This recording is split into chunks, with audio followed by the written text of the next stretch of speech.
bercanda.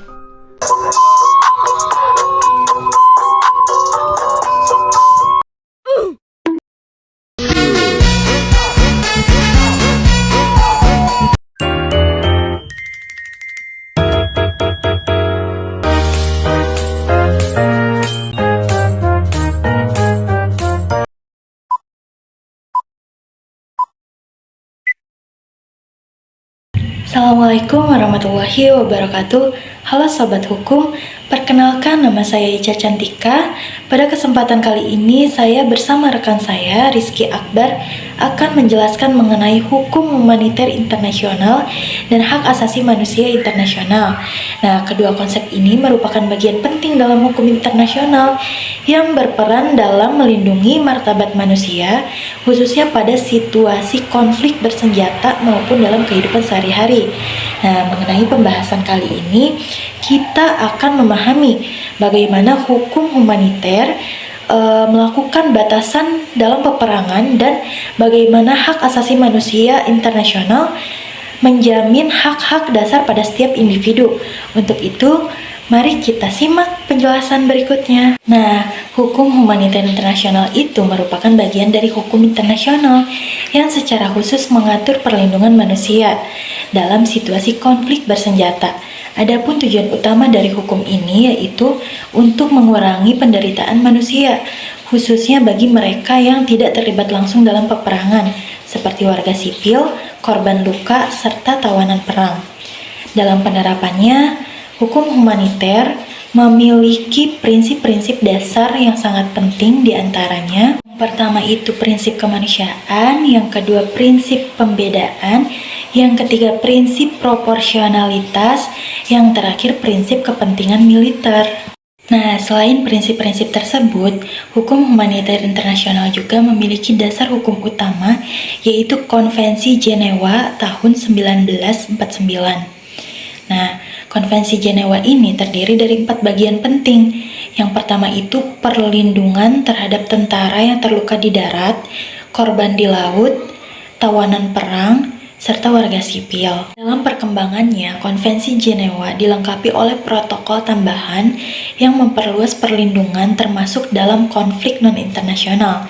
Tapi dalam praktiknya, masih banyak pelanggaran seperti penyerangan masyarakat sipil, lalu penggunaan senjata terlarang, hingga penganiayaan terhadap tawanan. Hal ini menunjukkan bahwa meskipun hukum sudah ada, penegakannya masih menjadi tantangan bagi hukum internasional. Oleh karena itu, dengan adanya hukum humaniter internasional ini sangat penting sebagai upaya agar tetap menjaga nilai kemanusiaan di tengah konflik bersenjata. Nah, mungkin hanya itu mengenai hukum humaniter internasional. Untuk hak asasi manusia internasional itu akan dijelaskan oleh rekan saya Rizky Akbar. Sekian, terima kasih.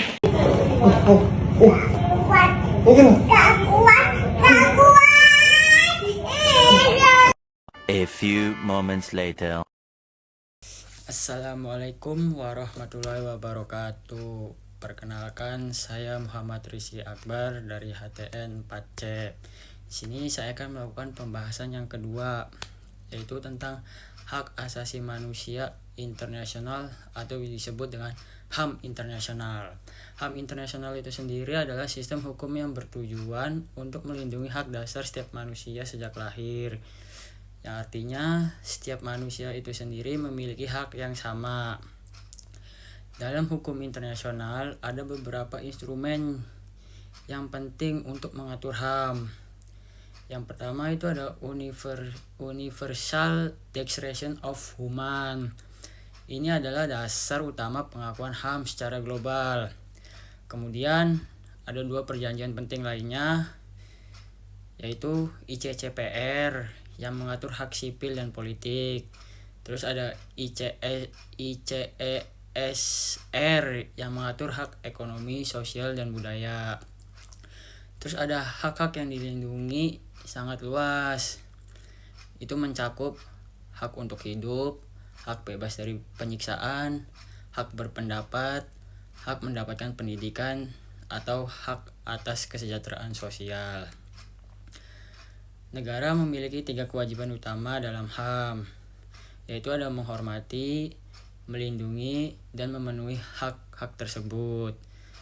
Yang dimana negara tidak hanya dilarang melanggar, tapi juga harus aktif menjamin hak warga negaranya. Dalam kondisi tertentu, seperti keadaan darurat, beberapa hak bisa dibatasi. Ini disebut sebagai derogasi.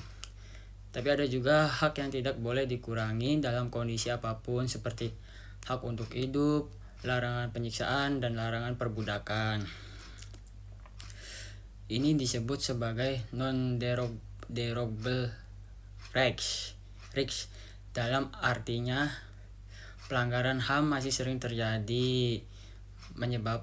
Penyebabnya antara lain yaitu kepentingan politik negara, lemahnya penegakan hukum, dan kurangnya kesadaran masyarakat.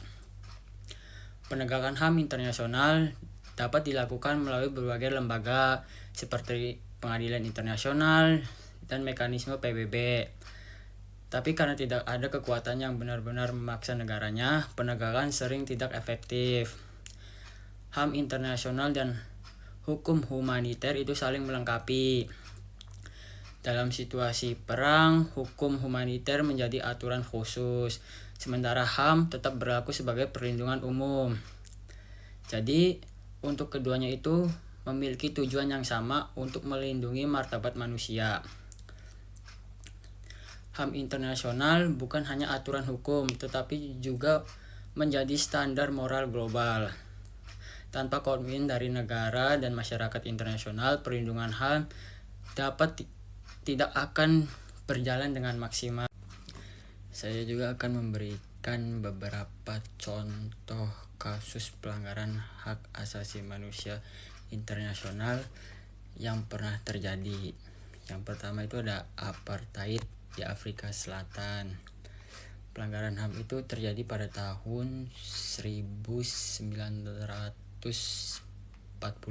sampai 1994. Itu terjadi karena pemisahan ras dan diskriminasi kepada warga yang memiliki kulit hitam, hak politik dan pendidikan